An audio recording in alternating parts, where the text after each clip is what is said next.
ఇక వెలుగు పేపర్ కాడికి వద్దాం. ఇది ఇంత ముందే ఈ వార్త 7,00,000 అదే అచ్చుగుద్ది ఇక్కడ రాసిండు గంతే. కొత్తగా వీళ్ళు ఏం రాయలే. ఇక చూడండి ఇక్కడ మహాలక్ష్మి, గృహలక్ష్మి, ఇందిరమ్మ ఇండ్లకు ఎక్కువ అర్జీలు. మహాలక్ష్మిలో ఏమున్నాయి 2,500 ఇచ్చేది ఉన్నది. అల్లనే గ్యాస్ బండ ఉన్నది.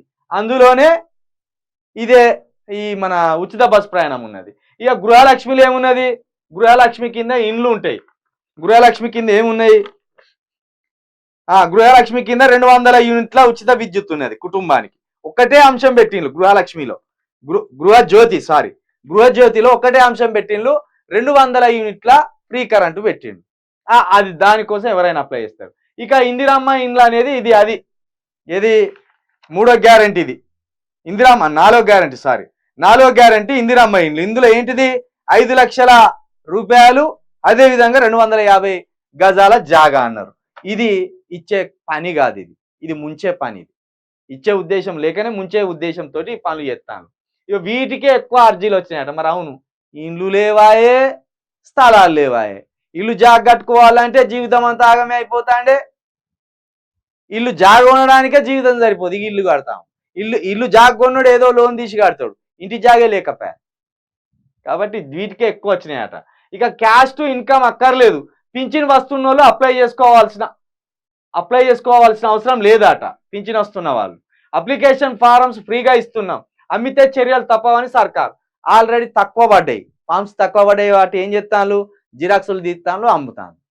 అయితే ఇంకో మాట అంటాను, జిరాక్సులు అక్కర్రావు, ఒరిజినల్ పేపర్లే ఇస్తాం మేము అంటాను. ఇక జిరాక్స్కి ఒరిజినల్ పేపర్కి తేడా ఏమున్నది, గదే గిదేనే. దీని మీద ఏమన్నా ఒరిజినల్ అని ఏమన్నా ఉన్నదా, జిరాక్స్ తీసినా గదే పేపరు, ఒరిజినల్ అయినా గదే పేపరు. ఇగో కలర్ ప్రింట్ ఇది. మరి ఇదైతే నిన్న కలర్ ప్రింట్ ఏమి చేయలేదు మనకు, ఇదే పేపర్ ఇస్తాను.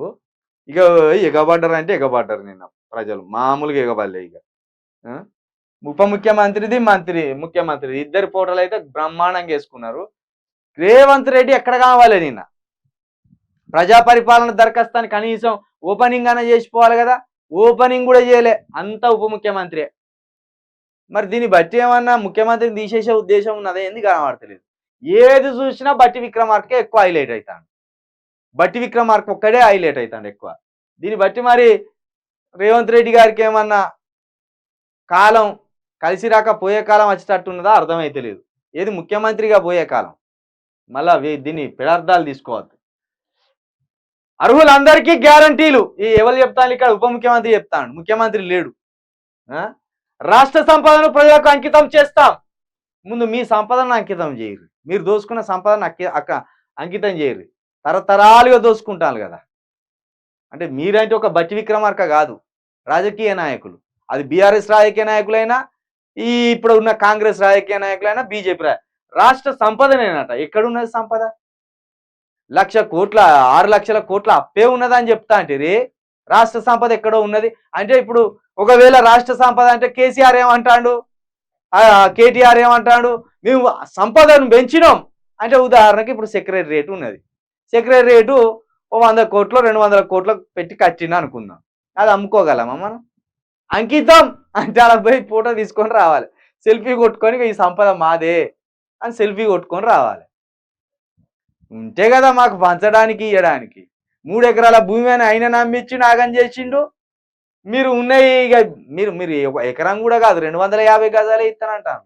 మరి ఆ 250 గజాల కోసం ఇంకెన్ని సంవత్సరాలు ఆగాలి? ఆయన దళిత ముఖ్యమంత్రి అన్నాడు, ఈయనేమో ఒక్క సీటు ఉంటే సీతక్కను కూర్చోబెడతా అని చెప్పిండు. ఒకటే సీటు ఉంటుంది ముఖ్యమంత్రికి, ఆ సీటు ఆయనే అందుకపోయిండు, ఆయన దాకతున్నది. మాది ప్రజాప్రభుత్వం, ఇందిరమ్మ రాజ్యాన్ని స్థాపిద్దాం. ఇప్పుడు ఇందిరమ్మ రాజ్యానికి కేసీఆర్ రాజ్యానికి తేడా ఏంటంటే, కేసీఆర్ రాజ్యంలో అన్ని ఆన్లైన్లో అయిపోయినాయి, ఏది కావాలన్నా ఆన్లైన్లో చేసుకోవచ్చు. ఇందిరమ్మ ఇండ్లు ఏంటంటే మళ్ళీ క్యూలో నిలబెట్టించి ఫారాలు ఇచ్చి మళ్ళీ పెన్లతోటి నింపించి ఇస్తారన్నట్టు. ఇది ఇందిరమ్మ రాజ్యానికి కేసీఆర్ రాజ్యానికి. అంటే టెక్నాలజీని పెంచుకుంటా కేసీఆర్ పోయింది. లేదు లేదు లేదు, మళ్ళీ మీరు పెన్ పేపర్ తీసుకొచ్చుకొని రాసుకోవాలి, లైన్లో నిలబడాలి, లైన్లో నిలబడితేనే మాకు కూడా సంతోషం అనేది వీళ్ళది. పథకాల అమల్లో ఎలాంటి రాజకీయ వివక్ష లేదు. అయ్యో ఆగరాదు, జర ఇండ్లు ఇస్తాం అన్నప్పుడు తెలుస్తుంది వివక్ష. ఎన్నెన్ని దోసుక తిన్నారు కాంగ్రెస్ నాయకులు, కాంగ్రెస్ కార్యకర్తలు, ఎన్నెన్ని కోట్లు దోసుక తిన్నారు అనేది తెలుస్తుంది. ఇది ఇట్లున్నది ఇక.